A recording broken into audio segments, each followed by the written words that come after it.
Hi everyone. In this video we're going to take a look at actually importing that Excel spreadsheet that's going to be acting as our database and actually using the Apache POI dependency to actually read in that Excel spreadsheet and iterate over the rows and that sort of thing. Again, in the previous video we had actually gone ahead and downloaded Apache POI using Maven. Now we're actually going to be using that Apache POI. So, okay, again, I've created this student's web project from the previous video. Again, if you haven't gone through that previous video, I would recommend doing that. Now, the first thing that we should probably talk about is where to put, where to get, and then where to put that spreadsheet. So if you scroll down under the learning activity using Maven, this is going to look different actually after I post the videos and change things around. You can click this download spreadsheet link and it will download a student spreadsheet.zip file. Again, you're going to go ahead and open that. And I'm going to go ahead and drag this onto the desktop. You could see I had done this previously. Go ahead and trash that. And when you extract that file, it's going to be called Java Web Programming, which is like the worst name for the spreadsheet. So I'm going to go ahead, right click, rename that file. I'm going to call it students.xlsx. Okay, and if you open up this spreadsheet, it's pretty simple. There's a bunch of first names, there's a bunch of last names, presumably their age, their favorite color, their interests, and random cells over here. It's got 3 sheets, none of them are named. Certainly you could go ahead and clean this up. I think you could probably delete this and delete these sheets if you wanted to. I'm just going to leave it alone because why not? Now, web projects aren't like your regular Java web projects. They basically get built and they get deployed to Apache Tomcat. And so what we want to do is we want to have the Eclipse deploy not only our website, but we also want it to deploy our spreadsheet as well. If you don't do this correctly, it can be really kind of a pain. So what we're actually going to do is we're going to create another resource folder that's going to be used, and we're going to put all of our static kind of resources into it. So I'm going to go ahead and I'm going to basically open up my Java resources folder. I'm going to right click and I'm going to do new and I'm going to do other. I'm not going to do source folder, I'm going to do other. And the reason for that is if you I have done a lot of struggling to get this to go, to get this worksheet to basically build and to work properly. And so to save yourself stress, don't create a new source folder first. Create a generic folder under the general menu. You can add a new folder here. I'm going to go ahead and make sure you call it res. You're going to want to call it res. You're going to want to set the project with the parent folder under our dynamic web project. Again, that's students web project.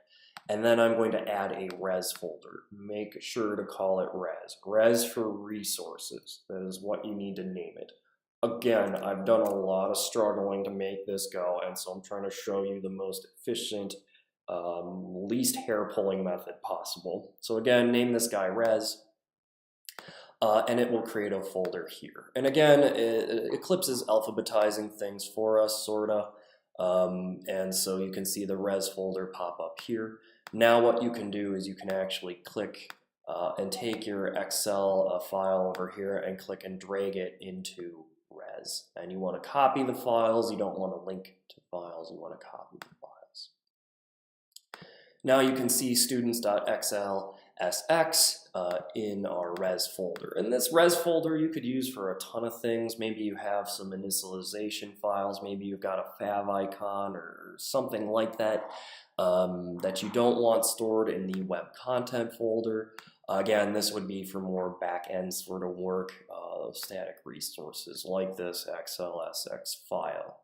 Again, so then what you can do is you can right-click that, and I believe you can actually, that's right, we're going to turn this into a source folder. So you can actually right-click this, and under build path, you can change this to use as source folder. So again, you're going to right-click this, build path, and use as source folder.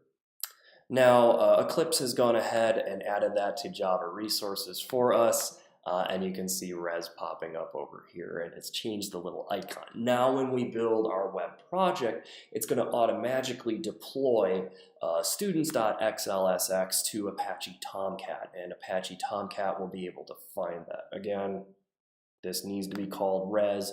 If you make this a source folder first, it gets a little bit trickier to import that student's Excel spreadsheet. So that's the easiest way to get that spreadsheet in there, I promise you. Now I'm actually going to go ahead and I'm going to start building classes to actually make our dynamic student web page. So I'm actually going to do this by not creating a students.html file. I'm not going to make an index.html file. I'm going to show you a little trick that you can do. So first thing I need to do though is add a couple packages under my source folder to help organize things. So I'm going to do right click and I'm going to do new. And I'm going to add a new package. And so I think I'm going to call this one cvtc.javaweb.students.business. I'm going to change my mind. I'm going to call it controllers. And in this controllers package, that's where I'm going to put all my servlets. So eventually what we're going to be showing you is the MVC. I'm not going to go into too many details with that right now. But again, I'm going to do my organization, which is CVTC, the name of the class, Java Web, the name of the project, which is going to be students or students web project, and then controllers.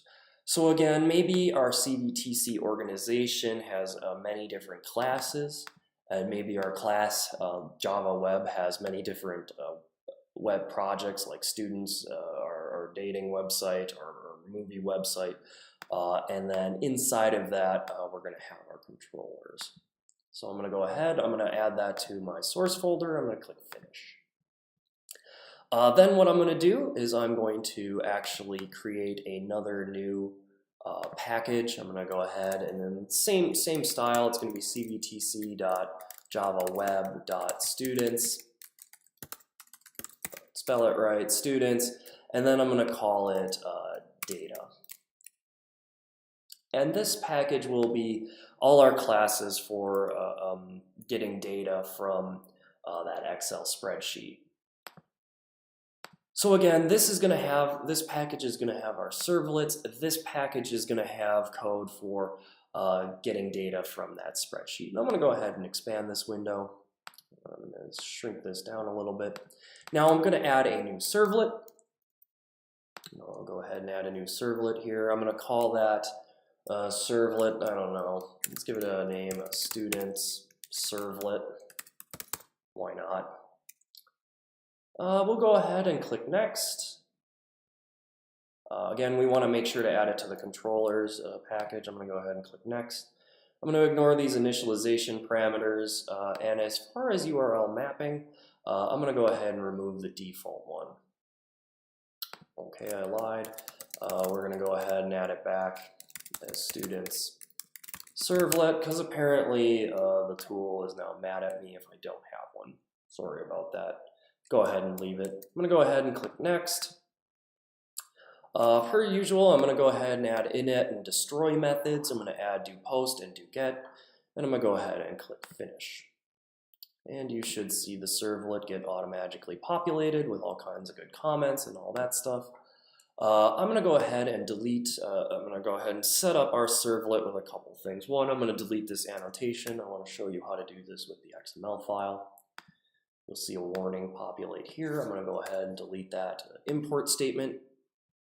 And I'm going to go ahead and delete all these automatic to-do comments because they're just annoying and distracting. I'm going to go ahead and delete them all. Good. Next thing I'm going to make sure to do is I'm going to go ahead. They don't generate the right serial version UID for us, so I'm actually going to delete this one. And I'm going to generate that warning here. And so what I'm going to do is I'm going to generate I'm going to add a generated serial version ID because this is Java and this is what it likes to do. So it'll automatically generate an actual useful version user ID that's not 1. And so let's add some crazy number in here. It's Java. This is just what you do. So I'm going to go ahead and save it to make that warning go away. Finally, I'm going to do some other important stuff. I'm going to call the supers init method. Make sure you do this. You want to do super.init, and you're going to go ahead and pass it the config. Definitely want to do that. Again, we want to be calling supers initialization method. If you don't do this, there is a chance that that this web project will not work correctly. Likewise, we're going to call our parent class's destroy method as well. I want to make sure we do that when we override init and destroy. Again, if you don't do this, it can break. I clicked something by accident. I'm going to close that. I'm going to go ahead and click save. And so that's basically making our servlet. Now what we can do is we can actually go ahead into our web.xml file.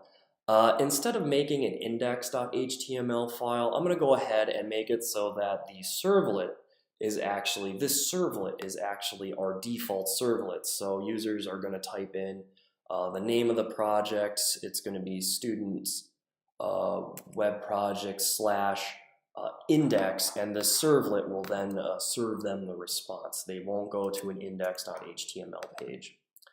So in web.xml, it's added all this crazy stuff. Again, there is a design view over here. I don't like that design view. I like the source view.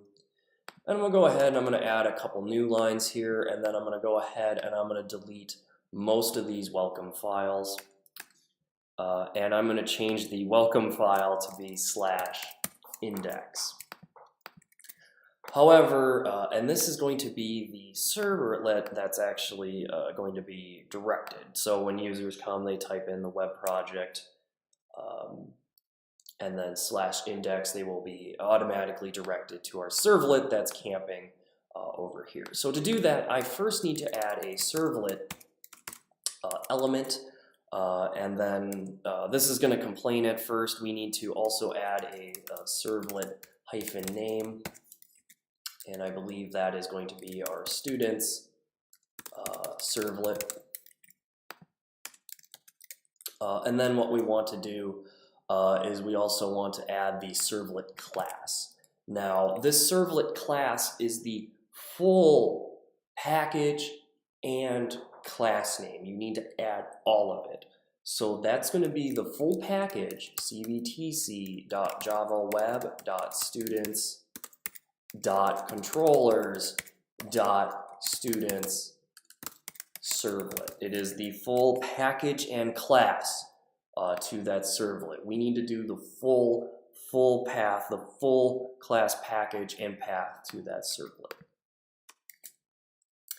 Now what we need to do is we actually need to add the servlet mapping. So what we want to do now is we want to go ahead and do servlet hyphen, I believe it's mapping. I'm going to go ahead and do that.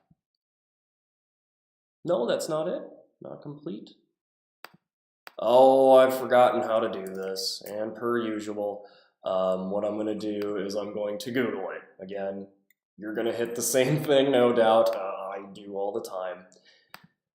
I ain't a walking Java reference. So I'm going to go ahead and I'm going to type in into a Google search. Let's see, what can I Google search? It's going to be my, it's going to be a web.xml servlet. I'm going to go ahead and look at that. And I'm going to look at creating and configuring servlets. Looks like I've been here before. Oh, it is servlet mapping. I was right. Well, that's good. Why was it grumpy at me? Servlet mapping. Oh, okay. Well, whatever. Again, you're going to go ahead under the servlet mapping. You're going to go ahead and add servlet name again. And you're going to include the name of our servlet. I'm going to go ahead and copy and paste that. That's StudentsServlet. And we're going to go ahead and add a URL pattern. element, and under that I'm going to add /index. Now when users type in, I'm going to type it here. Obviously this would be in a web browser. They would type in something like localhost :8080 slash it would be the name of my project, so it would be students web project /index, and that would direct them to my StudentsServlet. And again, make sure this is correct and this is correct. If you don't do this correctly, you will get 404 errors, the dreaded 404 errors.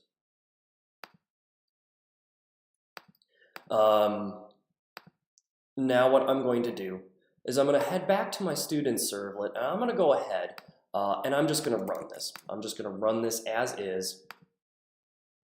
So I'm going to run this servlet. I'm going to run this web project. So I'm going to click run as and then run on server to make sure everything's ready to go. Again, it's going to ask me to choose an existing server. I've got that Tomcat version 8, and I always want to use that so Eclipse stops asking me. I'm going to go ahead and click next. Yes, I want to add this project as configured, and I'm going to go ahead and click finish. You're going to see a whole lot of scary text here. Okay, this is good. Again, this 404 error actually tells me that the server is running and everything's deployed. However, there is no resource located here, and so what we need to do is type in index / there it is. So you don't want this other slash here, you want /index, and that's it, and it will serve you the servlet. So this proves a couple things. One, it does prove that our servlet is working and being booted. It proves Tomcat is working. It proves that everything is ready to go. So what I think I'm going to do is I'm going to stop the video here. And in the next video, we'll actually look at importing and creating our data, our class to actually read in our Excel spreadsheet. But this is a good stopping point in this video. So again, in this video, we've gone ahead. We've actually set up our web.xml file to actually talk to the servlet directly. So there's no other index.html file.